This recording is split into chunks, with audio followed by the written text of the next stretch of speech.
하나님께서 우리를 예배하라고 부르셨습니다. 이 자리가 기쁨의 자리 되기 원합니다. 지금은 엘리야 때처럼 주 말씀이 선포되고 또 주의 종 모세의 때와 같이 언약이 성취되네. 비록 전쟁과 기근과 핍박 환난 날이 다가와도 우리는 광야에 외치는 소리 주의 길을 예비하라.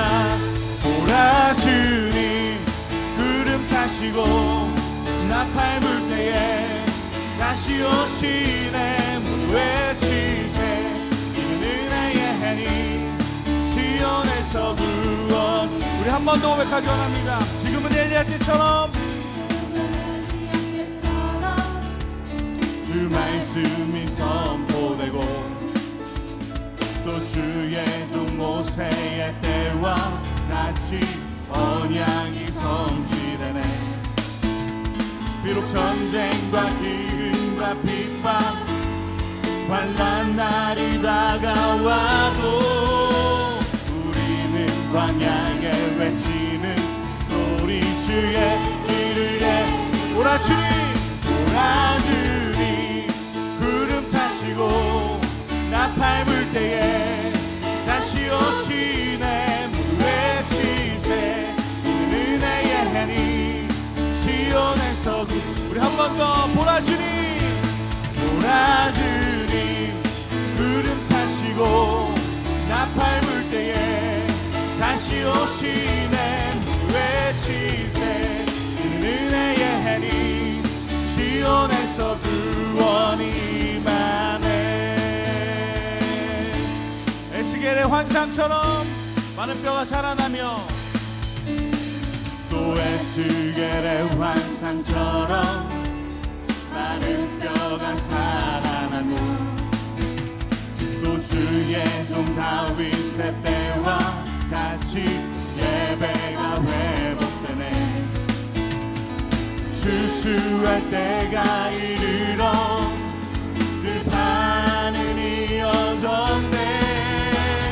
우리는 추수한 일꾼 되어 주 말씀을 선포하리. 오라 주님 구름 타시고 나팔 불 때에 다시 오시네. 모두 외치세 이는 은혜의 해니 시온에서 보라 주님 보라 주님 구름 타시고 나팔 불 때에 다시 오시네. 모두 외치세 이는 은혜의 해니 시온에서 구원이. 우리 한 번 더 고백하기 원합니다. 또 에스겔의 환상처럼 또 에스겔의 환상처럼 마른 뼈가 살아나며 또 주의 종 다윗의 때와 같이 예배가 회복되네. 추수할 때가 이르러 들판은 이어졌네. 우리는 추수할 일꾼 되어 말씀을 선포하리. 오라 주님 구름 타시고 나팔 불 때에 다시 오시네. 모두 외치세 은혜의 해니 시온에서 구원. 오라 주님 오라 주님 구름 타시고 나팔 불 때에 다시 오시네. 모두 외치세 이는 은혜의 해니 시온. 우리 한 번 더 선포하며 보라 주님 보라 주님 구름 타시고 나팔 불 때에 다시 오시네. 외치세 이는 은혜의 해니 시온에서 구원이 임하네. 보라 주님 구름 타시고 나팔 불 때에 다시 오시네. 모두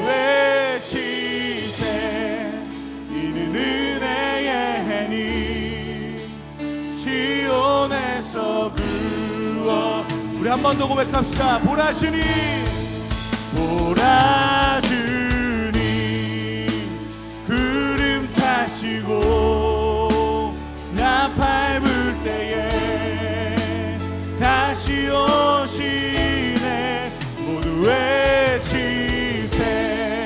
이는 은혜의 니 시온에서 구원이 임하네.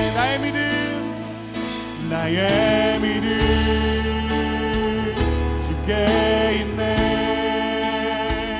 십자가 능력이 내 영광 되었네. 주께서 우리를 승리케 하시니 나의 능력 나의 소망 주께 나의 믿음 주께 있네. 십자가 능력이 내 영광 되었네. 주께서 우리를 승리케 하시니 나의 능력 나의 소망 주께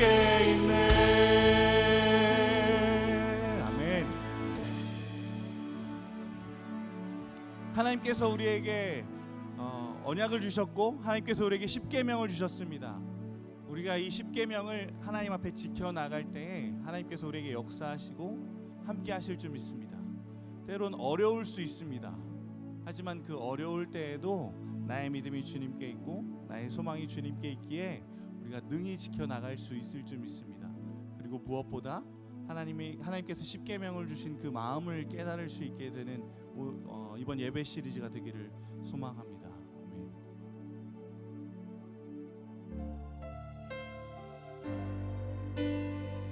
우리 함께 고백하기 원합니다. 말씀 앞에선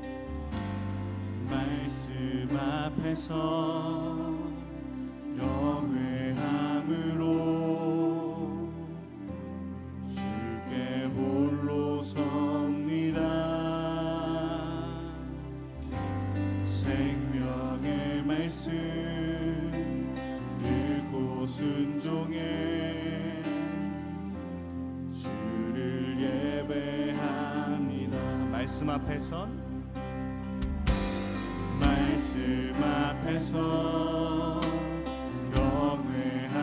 경외함으로 주께 홀로 섭니다. 생명의 말씀 읽고 순종해 주를 예배합니다. 기록된 말씀 힘이 있어서 진리로 우리 거룩해 하며 거룩한 말씀 세세 영원히 복음이 되어 말씀하시네. 하나님 말씀에 두려워 떠는 자 그 말씀에 생명을 거는 자 한 사람 찾으시는 주님의 약속을 믿어. 하나님 말씀에 운명을 거는 자 순종하며 주 따라가는 자 영원한 하나님 나라 이뤄갈 주의 교회여. 우리 한 번 더 고백하기 원합니다. 말씀 앞에선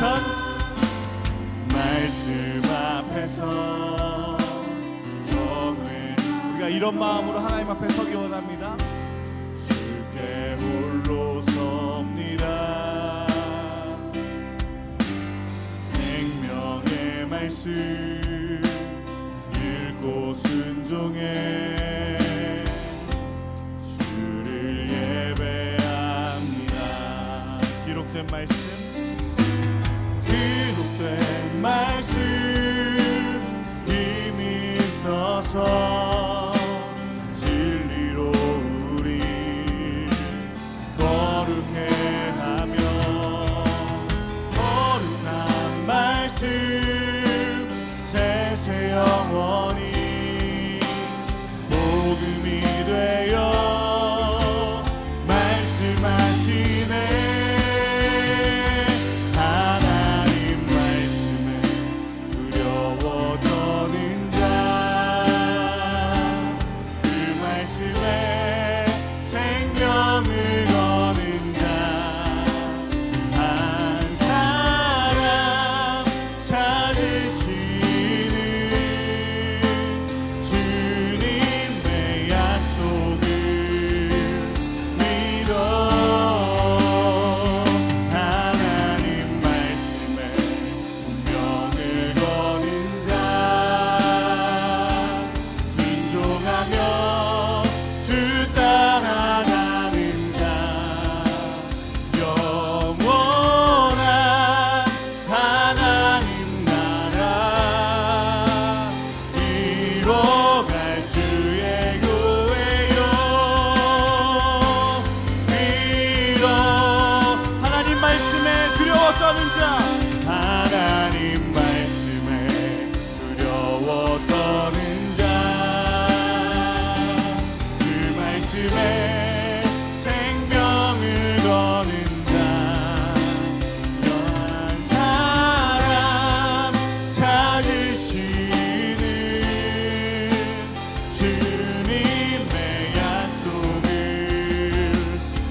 주 따라가는 자 영원한 하나님 나라 이뤄갈 주의 교회여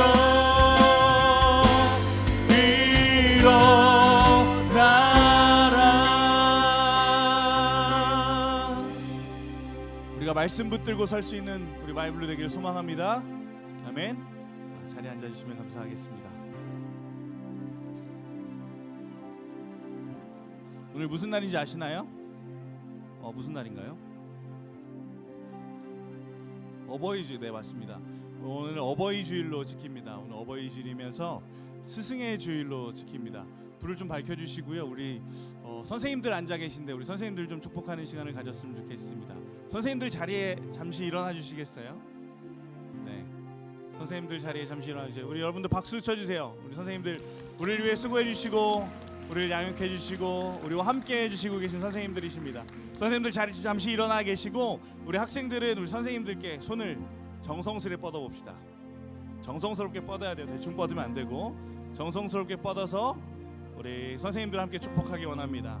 주의 말씀 앞에선 우리 함께 찬양하며 선생님들 축복합시다.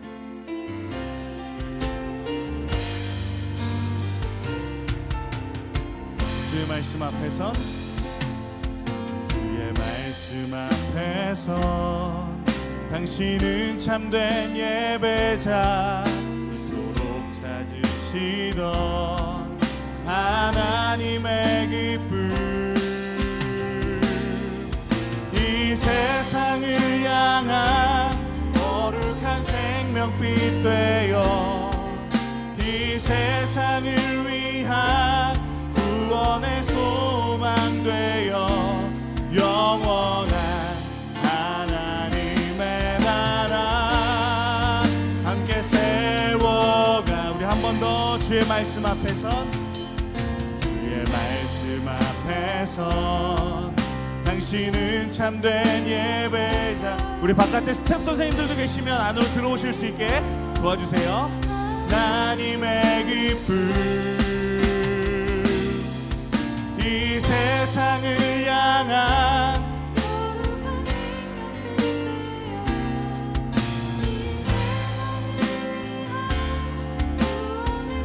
소망되어 영원한 하나님의 나라 함께 세워 주의 부르심 따라 주의 부르심 따라 당신의 삶을 드릴 때 세상은 당신 앞에서 주의 영광 보리라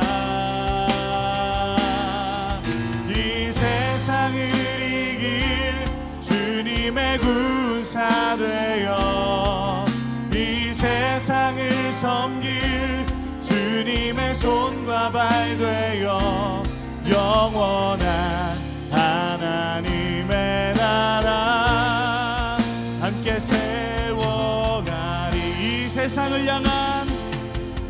이 세상을 향한 거룩한 생명빛 되어 이 세상을 위한 구원의 소망 되어 영원한 하나님의 나라 함께 우리 한 번 더 고백합시다. 우리 축복하면서 이 세상을 향한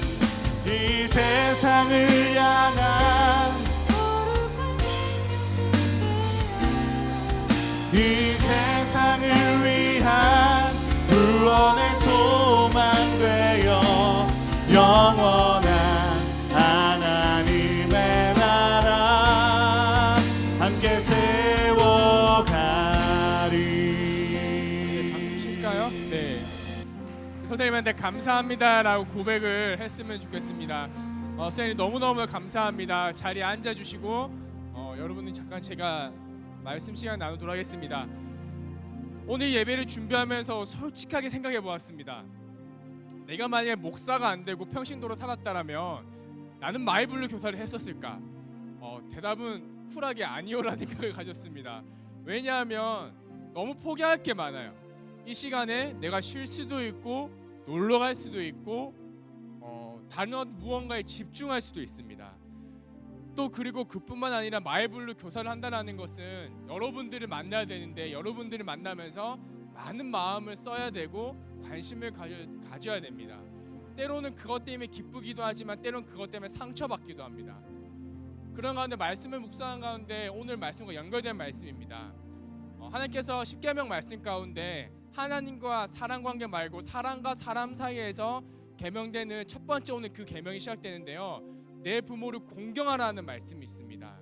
근데 여기에 쓰인 공경이란 단어가 히브리 성경에 써 나갈 때 딱 어디에 정확하게 쓰이냐면요. 하나님을 예배하라, 하나님을 존경하라, 하나님을 따르라, 하나님을 공경하라 할 때 쓰는 카베드란 단어입니다. 놀라운 사실은 하나님께서는 우리들에게 부모를 공경할 때 하나님에게 공경하는 것처럼 공경하라고 말을 했습니다. 바로 여러분 옆에 있는 선생님들이 우리의 영적인 부모님입니다. 목사님 지난 시간 돌아봤을 때 내 신앙이 어떻게 자랐을까 곰곰이 생각해 보니까요. 저를 위해서 기도해 주었던 주일학교 선생님이 계셨습니다. 그 선생님께서는 많은 것들을 포기하시고 내려놓으시고 저희들에게 가르치고 때로는 맛있는 거 사주시고 그런 것들을 위해 헌신하시고 포기하셨습니다. 그 모습이 저희 부모님과 동일한 모습입니다. 사랑하는 마이블루 친구들, 여러분 옆에 그 선생님이 계십니다. 물론 여러분들 표현하기 좀 어려워 손발이 오그라들어서 제가 저기서 보니까요 이렇게 대충 고개를 돌리고 축복하는 사람도 있고요 하는 사람도 있는데 오늘 마치면 돌아갈 때 꼭 선생님한테 눈을 맞추고 선생님 감사합니다라고 꼭 고백할 수 있는 그런 마이블루가 되길 축복합니다. 목사님이 기도하고 우리 선생님들 축복하는 순서를 마치도록 하겠습니다. 하나님 아버지, 일주일 가운데 주일 아침 얼마나 힘들고 어렵고 때로는 내가 포기해야 될 것도 많이 있습니까? 그럼에도 불구하고 이 시간에 하나님께 구별하여서 마이블루의 선생님으로 주일학교 선생님으로 나와 이 어린아이들을 이 중고등부를 섬기고 있습니다. 하나님께서 이 마음 귀하게 받아주시옵시고 선생님들의 헌신을 통하여서 여기에 있는 다음 세대들이 말씀으로 훈련받는 제자가 되어서 더 멋지게 성장하여 지역과 세상을 섬길 뿐만 아니라 그 무엇보다 우리 선생님에게 받은 그 예수님의 사랑을 세상 가운데 전할 수 있는 믿음의 자녀로 자랄 수 있도록 주님께서 축복하여 주시옵소서. 특별히 선생님들의 가정과 직장을 축복합니다.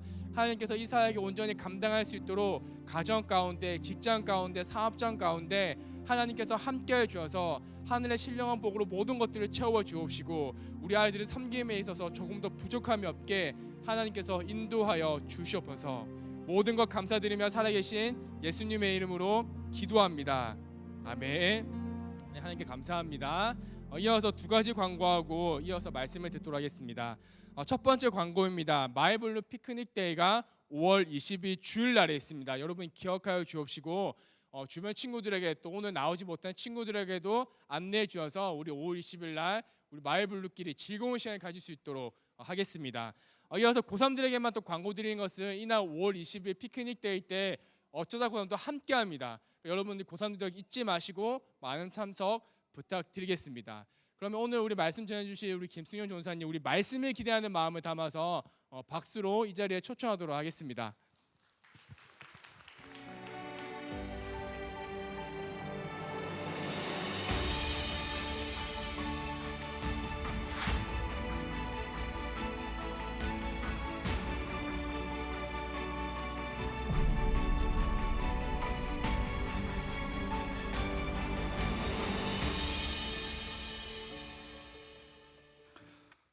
할렐루야, 할렐루야. 여러분 반갑습니다. 오늘 함께 말씀을 읽으면서 오늘 말씀 함께 나누기 원합니다. 오늘 하나님께서 주시는 말씀은 출애굽기 20장 12절 말씀입니다.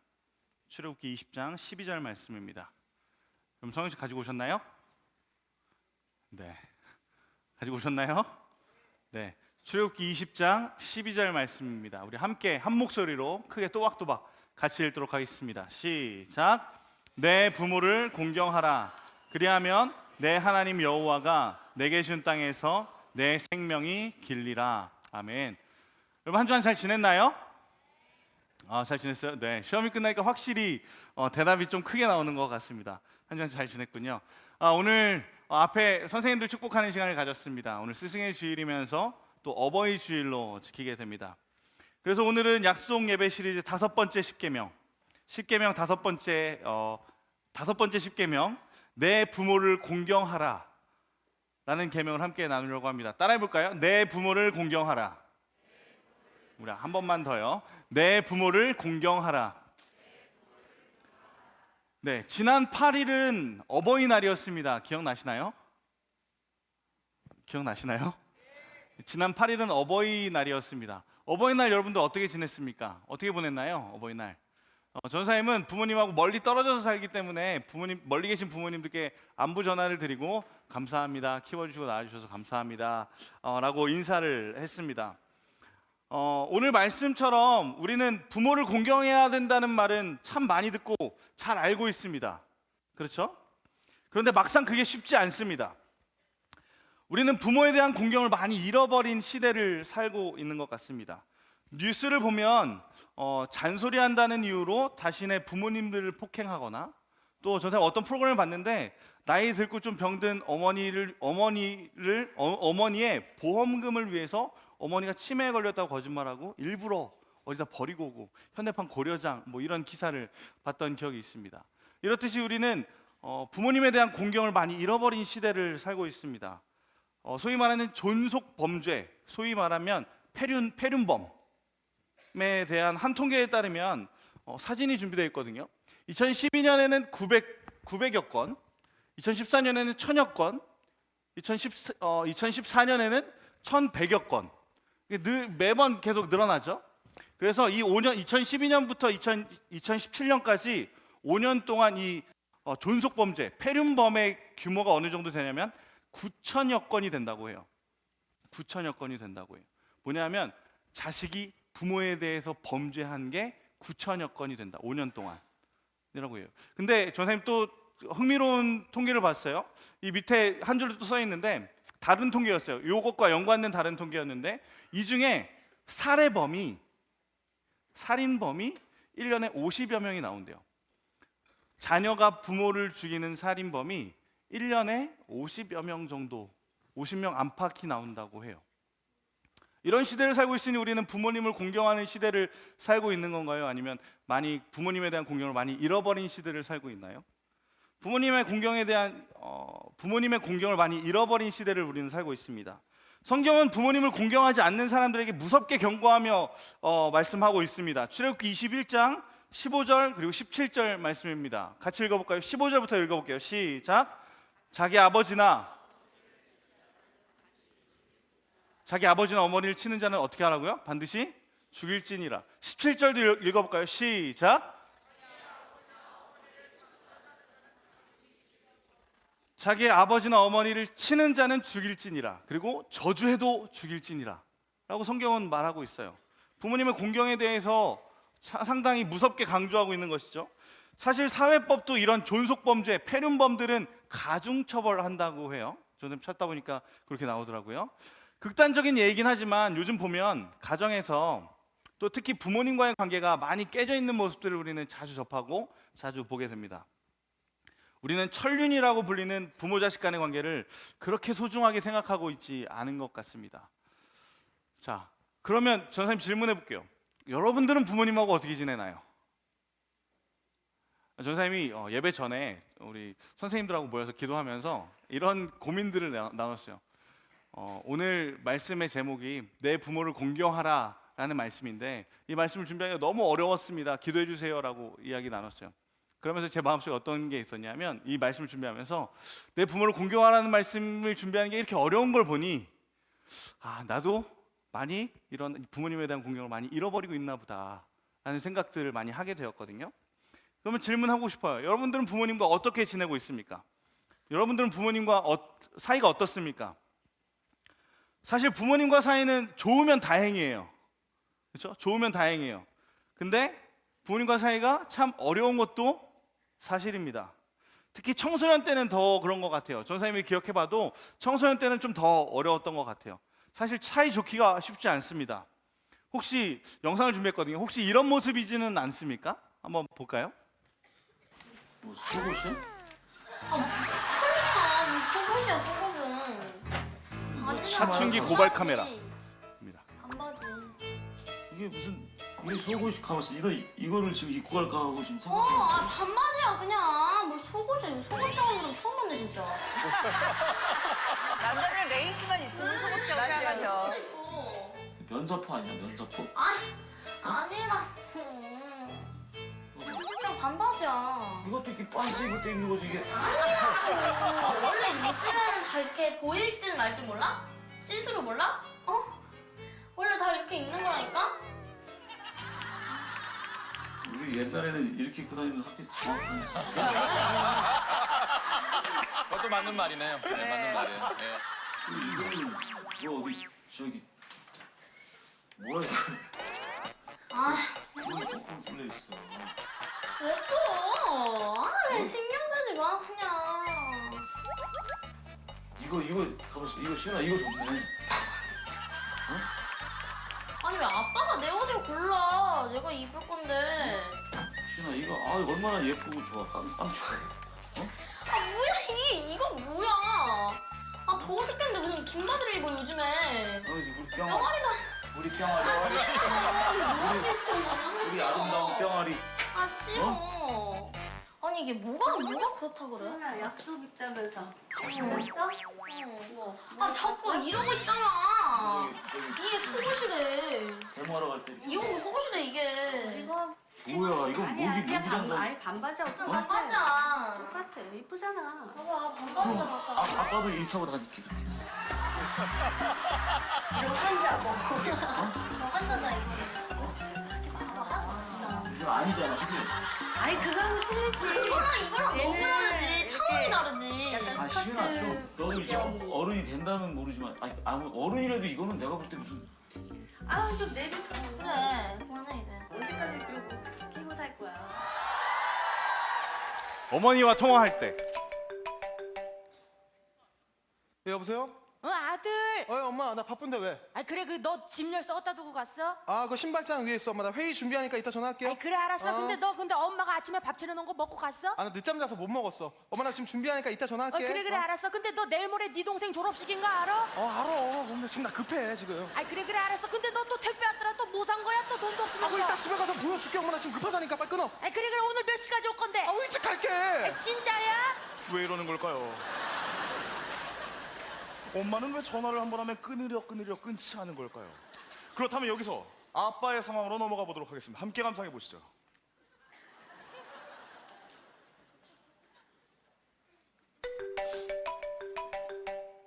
예 아버지. 너 그 아침에 왔던 신문 그거 어디다 놨어? 그 책상 위에 있어요. 근데 그 어저께 엄마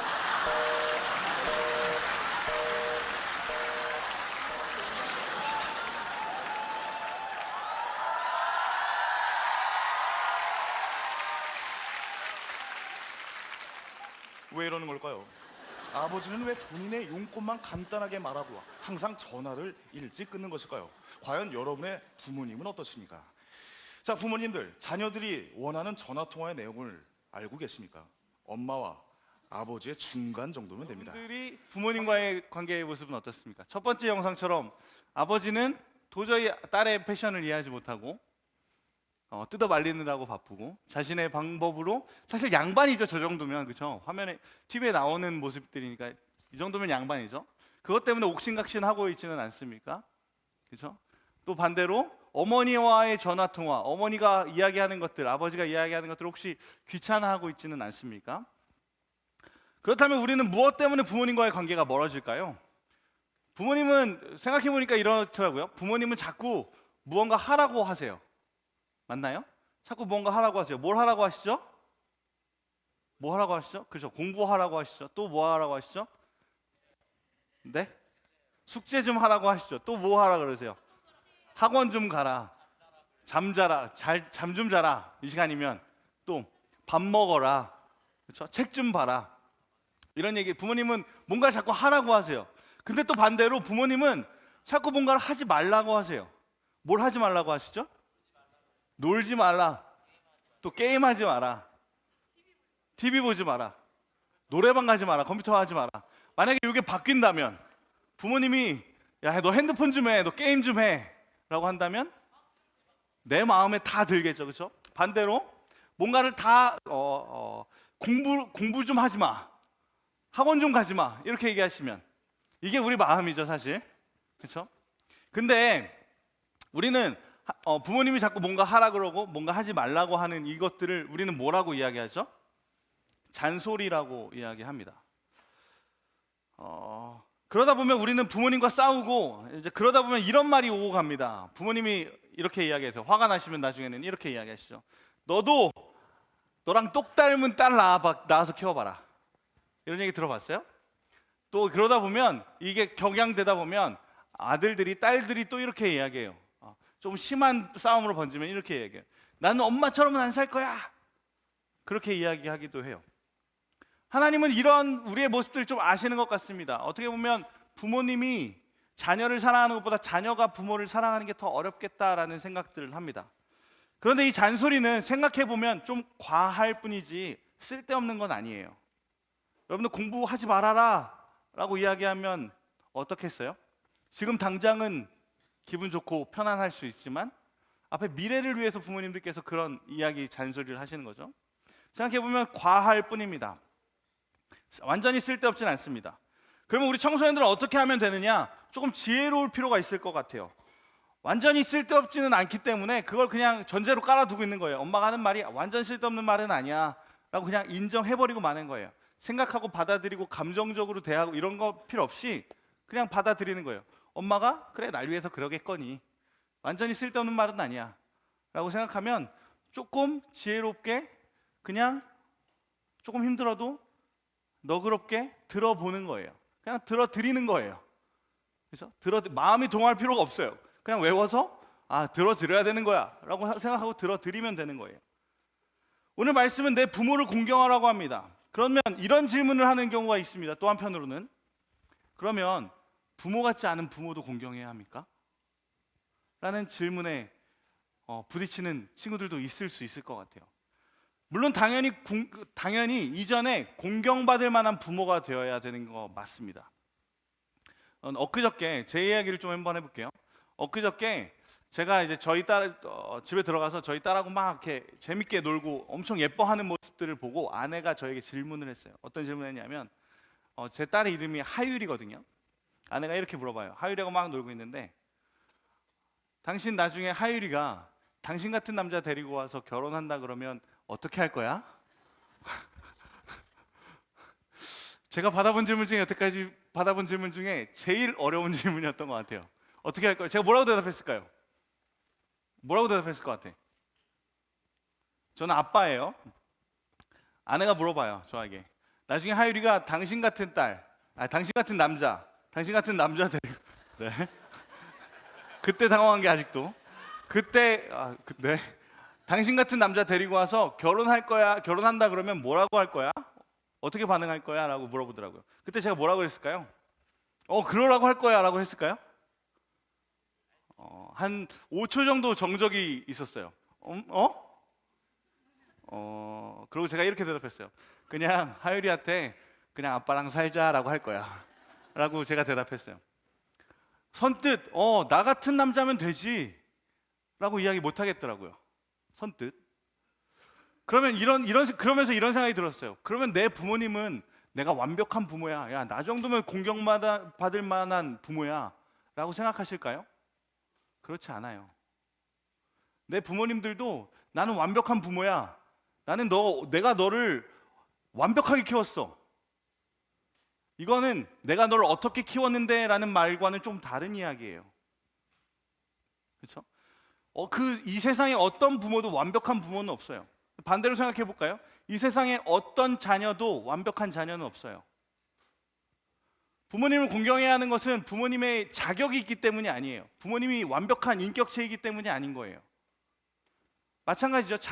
부모님이 자녀를 사랑하시는 것도 자녀들이 완벽한 자녀여서가 아니에요. 공부도 잘하고 잘생기고 또 나중에 직장 생활하면서 돈도 잘 벌어오고 좋은 학교 가고 신앙생활도 열심히 하고 하나 빠지는 게 없는 자녀여서 우리를 사랑하시는 것이 아니라 우리가 그저 자녀이기 때문에 사랑하고 아껴주시는 거예요. 공경하라는 것은 부모님의 말을 덮어놓고 따르라 그리고 믿어라 이런 이야기와는 조금 다릅니다. 부모님을 공경하라는 계명의 의미는 부모님을 비중 있게 생각하고 존경하고 영광되게 해라 라는 말이에요.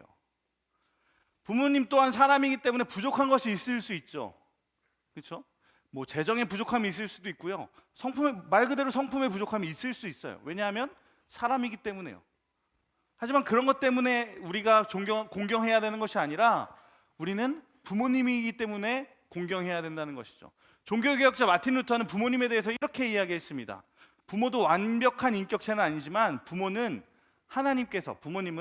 하나님을 대신해서 우리를 이 땅에 태어나게 한 존재다. 그런 의미에서 생각해 보면 부모님은 하나님의 동역자이고 하나님의 대리자이다 라고 마틴 루터가 이야기했어요. 부모를 공경해야 하는 이유는 부모님의 인격 때문이 아닙니다. 부모님의 능력 때문이 아닙니다.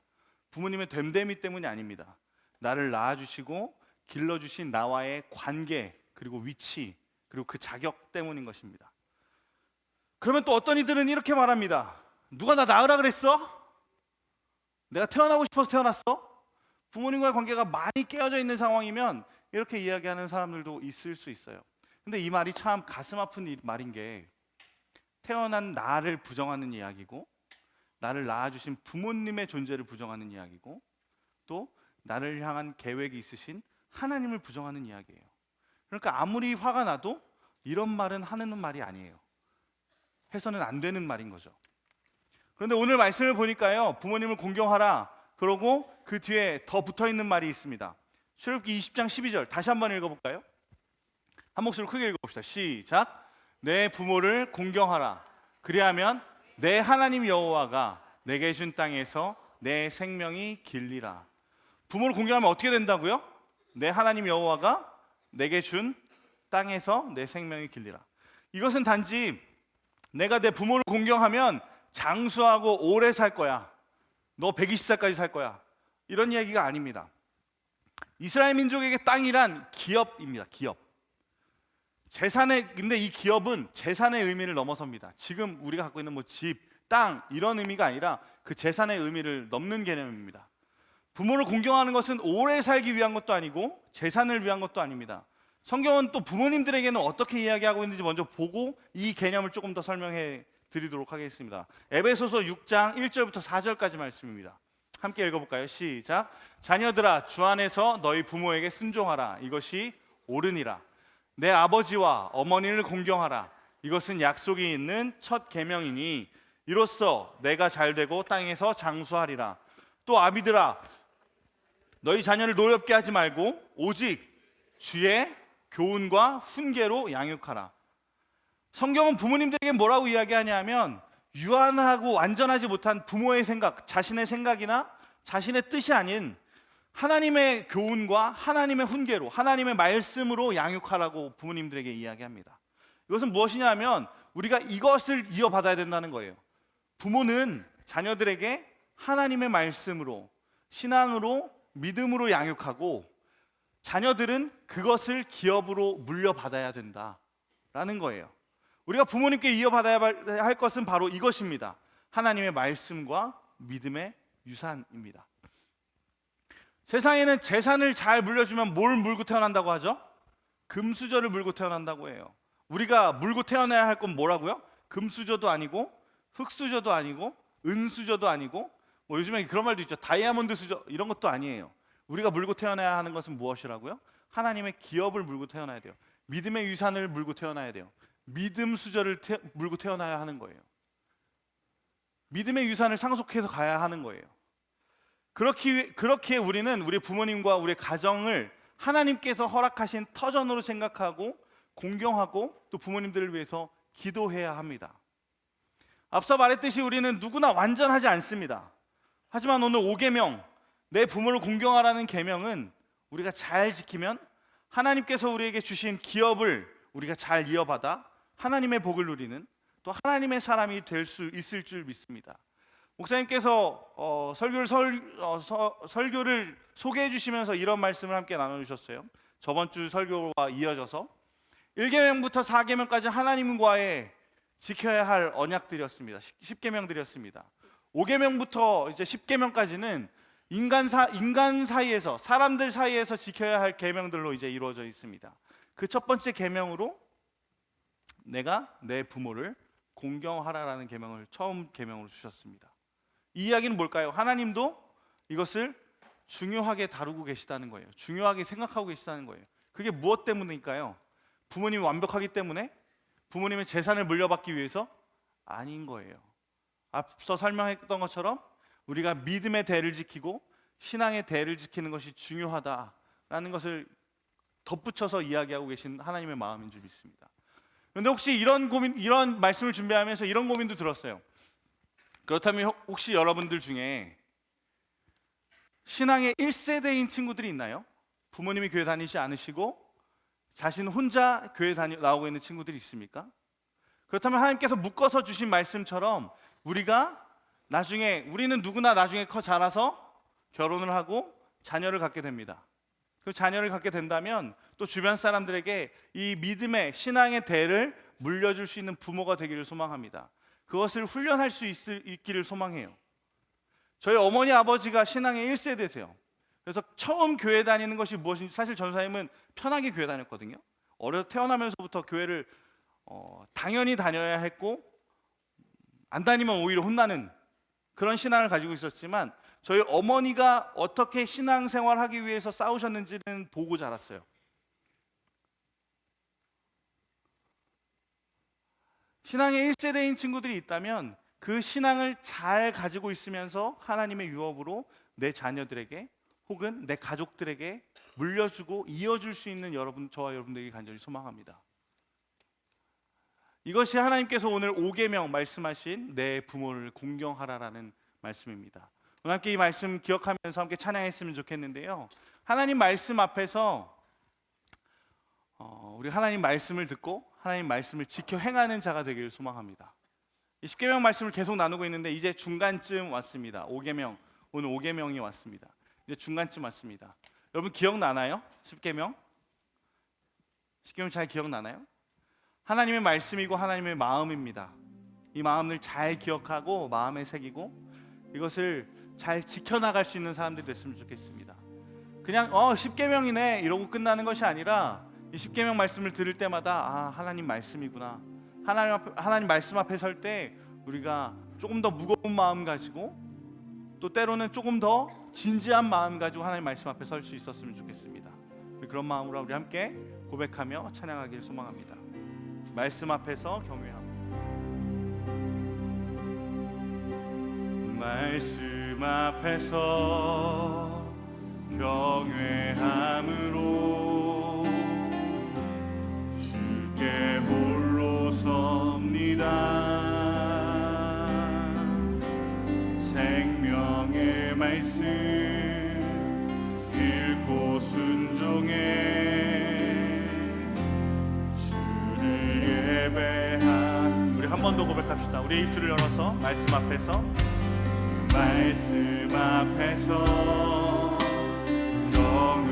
경외함으로 주께 홀로 섭니다.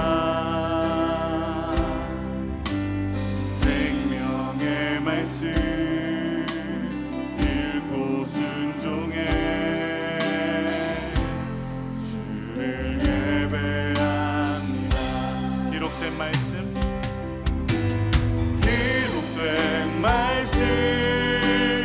힘이 있어서 진리로 우리 거룩해 하며 거룩한 말씀 세세 영원히 복음이 되어 말씀하시네.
한 번 더 고백하기 원합니다. 말씀 앞에서 경외함으로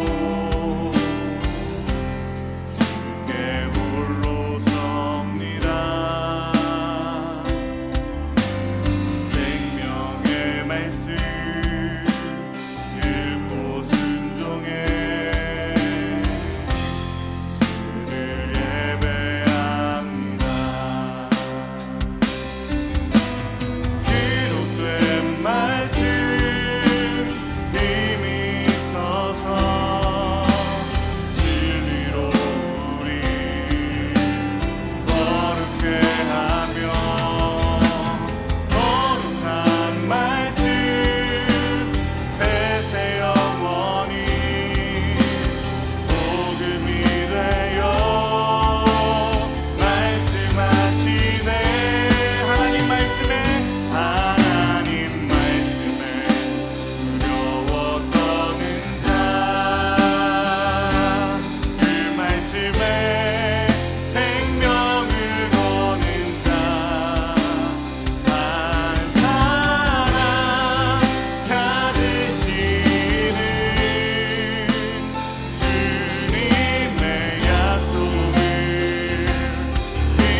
고백하기 원합니다. 이런 하나님 말씀에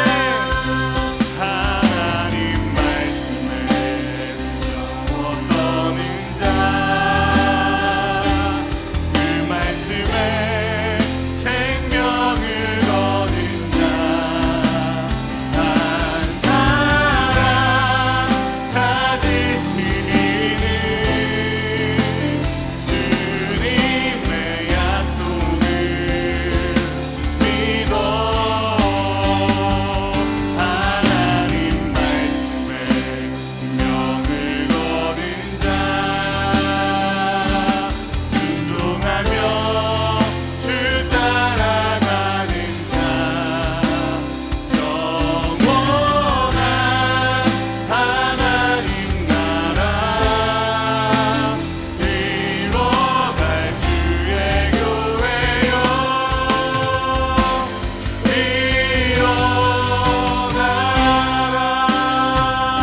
일어나라. 전사님 말씀을 들으면서 제 모습을 돌아보게 되었습니다. 난 언제부터 그런 부모님을 공경하였나. 성경 때 몇 번 나누었던 적이 있습니다. 학교 다닐 때, 그냥 대학교 다닐 때로 이렇게 표현하겠습니다. 학교 다닐 때 옷을 사러 가면 사고 싶은 걸 제 마음대로 샀어요. 가격표를 한 번도 보지 않았던 것 같아요. 예쁘네? 사야지. 왜냐면 아빠 카드가 있었기 때문이에요. 그리고 시간이 흘러서 제가 여행을 준비한다고 아르바이트를 하러 갔습니다. 놀라운 사실을, 지금은 여러분 시급이 좀 세지만 저 때 시급이 2,900원이었거든요. 1시간 일하면 2,900원을 받아요. 근데 그 매니저가 저한테 조건을 걸었습니다. 너가 여자 화장실 청소를 하면 100원을 더 주겠다고 하는 거예요. 그럼 3,000원이 되는 거예요. 너무 감사한 거예요. 3,000원, 네, 저 여자 화장실 청소 잘할 수 있습니다. 죄송합니다. 세상에서 여자 화장실이 그렇게 더러운지 그때 깨달았습니다. 알바생이 아무도 안 하려고 했던 일이었던 거예요. 그 일을 감당했습니다. 치우면서 많은 생각도 하게 되었어요. 그리고 한 달 열심히 일했는데 40만 원 받았습니다. 그리고 옷 사러 갔습니다. 그때부터 가격표를 보기 시작했어요. 앨범을 보다가 또 깨닫게 된 게 있었어요. 앨범을 보다 보니까 제 옷들이 너무 예쁜 거예요. 어렸을 때 제가 입고 있는 옷들이 너무 예쁜 거예요. 근데 우리 엄마 옷이 안 예쁜 거예요. 엄마한테 물어봤어요. 엄마, 나는 왜 이렇게 옷이 예뻐라고 하니까 어머니가 주저함 없이 이렇게 말씀했습니다. 야, 그때 내가 너 예쁜 거 입히려고 내가 백화점 가서 너 사다 입혔지. 그리고 그 다음 멘트를 물어봤죠. 근데 엄마는 옷 안 사 입었어? 되게 편하게 물어봤어요. 엄마가 대답을 하지 않으셨어요. 근데 이 답을 얼마 전에 제가 깨달았습니다. 자녀를 낳고 나니까요, 제 수중에 돈이 생기면 제 옷을 먼저 사는 게 아니라 자녀의 옷을 먼저 삽니다. 사랑하는 마이블루 친구, 오늘 우리 김승현 전사님을 통해서 부모님을 공경한다라는 게 어떤 것인지 정확히 배웠습니다. 제가 조금만 더 첨언을 하자면, 어저께 담임 목사님께서 나누어 주신 말씀인데요, 성경에서 부모를 공경하라고 했지 어떤 부모를 공경하라고 나와 있지 않습니다. 즉, 부모님이 나한테 잘해줘야 내가 부모를 공경하라는 게 아니에요. 어떤 부모가 되었든지 간에 먼저 공경해야 돼요. 왜요? 언젠가 우리 부모님은 우리 곁에 떠날 겁니다. 그러하기에 여러분 부모님 곁에 있을 때 한 번이라도 더 부모님을 공경하는 여러분이 되시길 주님의 이름으로 축복합니다. 오늘 전사님께서 나눠주신 귀한 말씀 붙들고 집으로 돌아가서 꼭 그 말씀에 따라 살아가길 여러분 축복합니다. 기도하겠습니다. 하나님 아버지, 오늘 말씀을 통해서 부모님을 공경하는 삶이 무엇인지 생각해 보게 되었습니다. 아버지, 이 말씀을 기억하며 한 주를 살아가게 하시고 조금 더 욕심을 내옵기는 오늘 이 말씀을 통하여서 우리 앞으로 마이블루가 살아갈 때에 계속해서 부모님을 공경하며 살아갈 수 있는 그러한 사람이 될 수 있도록, 하나님 보시기에도 우리 마이블루 친구들이 정말 너희가 부모를 잘 공경하였다라는 칭찬을 드릴 수 있는 그러한 마이블루가 될 수 있도록 주님께서 축복하여 주시옵소서. 특별히 예배에 나올 때 하나님 것을 구별하여 가지고 나온 마이블루 선생님들, 학생들이 있습니다. 아버지, 그 귀한 마음 받아 주시옵시고 앞으로 살아가면서 언제나 어디서나 무엇을 하든지 간에 항상 하나님의 것을 먼저 드릴 수 있는 믿음의 사람이 되게 하여 주시옵소서. 지금은 우리 주 예수 그리스도의 은혜와 하나님 아버지의 무한하신 사랑과 성령님께서 역사하심이 오늘 말씀을 듣고 결단한 마이블루 모든 사람들 머리 위에 지금부터 영원까지 함께 하시기를 간절히 축원하옵나이다. 아멘.